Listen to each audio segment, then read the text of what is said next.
どうも、ネストロッププロジェクト所属配信者のうさねこまさあきです。早速ですが皆さん、本日9月6日より4年前に発生した災害をご存知でしょうか？北海道や東北地方の方は、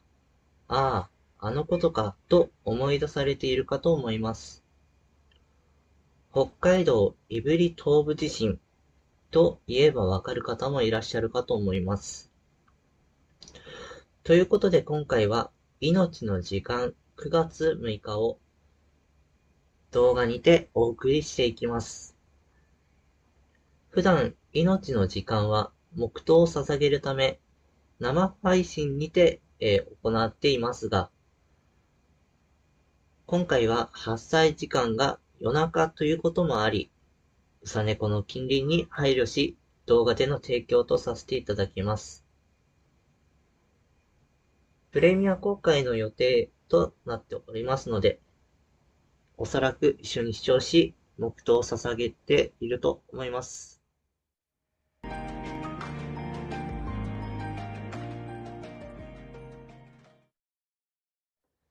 それでは早速、今回の動画の大まかな概要を説明していきます。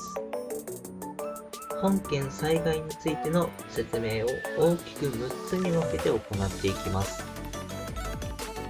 1つ目が災害の概要、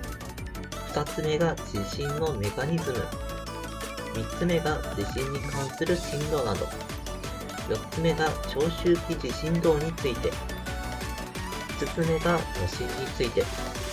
6つ目が被害や影響について。これら6つの説明をした後、プレミア公開で地震発生時刻の3時7分59秒を目安に黙祷をしていきます。誤差は1分程度となっております。それでは、良ければ最後まで見ていただき、かつ一緒に黙祷を捧げていただけると幸いです。概要。北海道胆振東部地震は、日本時間の2018年平成30年9月6日3時7分59.3秒に北海道胆振地方中東部を震央として発生した地震です。地震の規模はマグニチュード 6.7、震源の深さは37キロ。これはいずれも暫定値です。最大震度は震度階級で最も高い震度7で北海道では初めて観測されました。気象庁は同日この地震を平成30年北海道胆振東部地震と命名しました。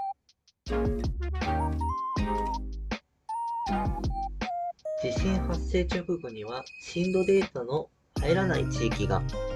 あり、気象庁では当初、安平町で観測された震度6強を最大震度として発表していました。その後の調査で、厚真町鹿沼で震度7を観測していたことが、当日の夕方までに判明しました。また、地震の震源がある胆振地方中東部では2014年平成26年7月8日18時5分に、震度5弱を観測する地震、2017年平成29年の7月1日23時45分に震度5弱を観測する地震がそれぞれ発生しています。震度7が観測されたのは1995年兵庫県南部地震、2004年新潟県中越地震、2011年東北地方太平洋沖地震、2016年熊本地震の前震・本震に続いて観測史上6例目となっています。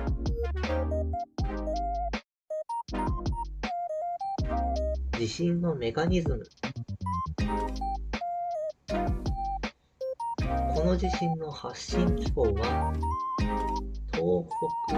東から西南西方向に圧力軸を持つ逆断層型で、プレート内で発生した地震になります。この地震による余震は、最初の震度7の地震の震源地から南北に広がっています。また、この地震は震源の深さが37キロと、同じく震度7を観測した、他の地震、先ほど言った地震と比べ、比較的深い場所で発生しました。先ほど紹介した、震度7を記録した地震の中で、東北地方太平洋沖地震以外の4つの地震は、すべて、陸域プレート内、内陸の地震になっていますが、いずれも深さ数十キロでかなり浅いものとなっていました。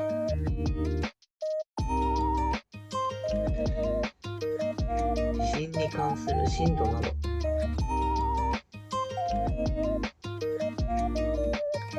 はじめ震度速報では厚真町、むかわ町、日高町、平取町、新冠町の、震度データが入電されず、安平町で観測した震度6強を最大震度として発表していましたが、その後の入電により震度7、計測震度 6.5 を厚真町鹿沼で観測していたことが分かりました。震度7を観測したのは2016年の熊本地震から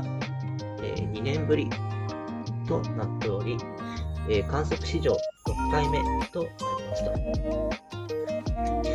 このほか、震度6強を厚真町、氷町、安平町、むかわ町で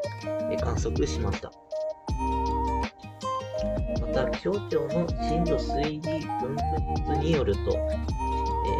北海道安平町及び千歳市で局地的に震度7相当の揺れがあったと推定されています。この他にも防災科学技術研究所の共振、観測網によると、北海道安平町、発表では震度6強にある、追分観測点で、震度7相当の揺れ、計測震度 6.7 を観測していたことが分かっています。これらのデータを元にした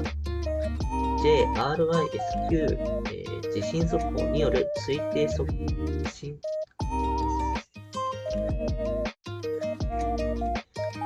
震度では、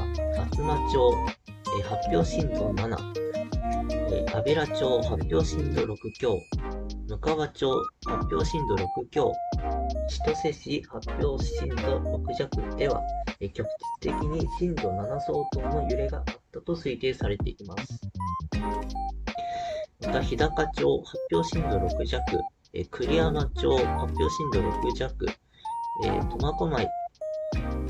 では、苫小牧市発表震度5強では、局地的に震度6強を観測したと推定されています。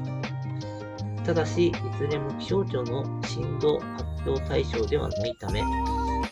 観測点の震度には反映されていません。札幌市東区も当初はデータが入電されていませんでしたが、9月7日の午後に震度6弱であることが確認されました。札幌市で震度6弱以上を観測するのは史上初でした。長周期地震動について、階級4、秒速100センチ以上、立っていることができず、這わないと動くことができない、揺れに翻弄される大きな揺れ、キャスター付きの家具などが大きく動き、転倒するものがあります。固定しない家具の大半が移動し倒れるものもあるという、長周期地震動の階級4を観測した地域が今回、石狩地方南部、胆振地方中東部で観測されています。余震。本震発生直後の9月6日3時20分頃にはマグニチュード 5.5、最大震度4の余震が発生しています。さらに地震が発生した5ヶ月以上が経過した2019年平成31年の2月21日21時22分頃には、これまでの最大余震となる、マグニチュード 5.8、最大震度6弱の地震が余震域の北側で発生しています。これらの余震はすべて日本時間となっております。マグニチュード5を超える、余震はこれから発表するものとなります。2018年9月6日の3時20分に発生したマグニチュード 5.5、最大震度4の地震。同じく2018年9月6日の6時11分に発生したマグニチュード 5.4、最大震度5弱の地震。2018年10月5日8時58分に発生したマグニチュード 5.2、最大震度5弱の地震。最後に2019年2月21日21時22分に発生したマグニチュード 5.8、最大震度6弱の地震となります。被害や影響。震源に近い厚真町では土砂崩れに巻き込まれた36人の方が亡くなり、特に、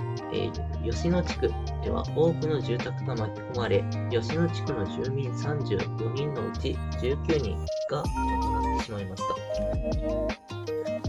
厚真町、安平町、小川町では多くの住宅が倒壊し、このほか、道央地域、鹿り、胆振総合振興局管内を中心に道路などの損傷が相次ぎました。札幌市清田区では液状化現象が発生し、道路が波打ち状に大きく損壊、住宅が傾いたりしました。室蘭市の新日鉄重近室蘭製鉄所並びに厚真町の北海道電力、東厚真火力発電所で火災が発生しました。また新日鉄の火災は室蘭港に、延焼しました。全島で、停電が継続した影響で7日、時間発電機を回したことが原因と推定される一酸化炭素中毒により、2人の方が亡くなりました。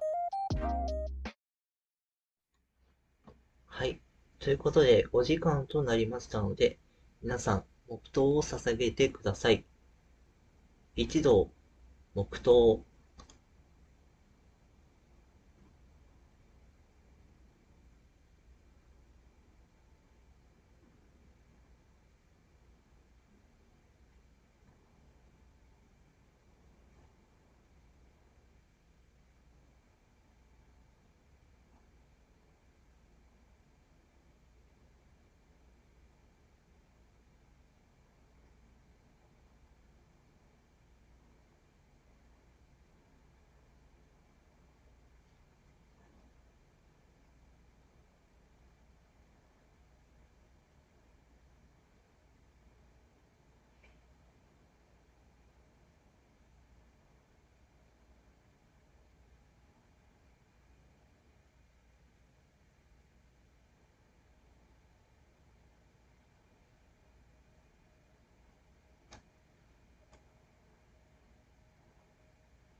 ありがとうございます。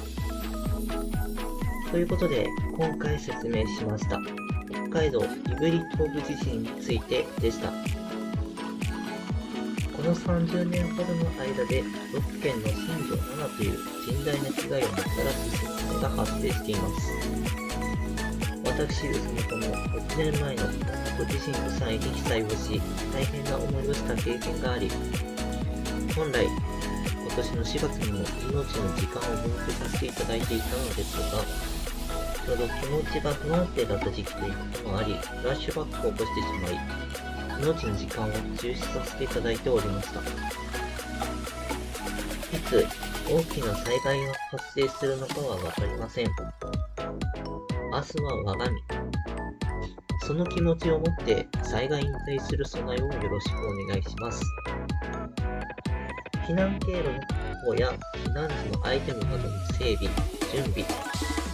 非常食などの準備を改めてお願いします。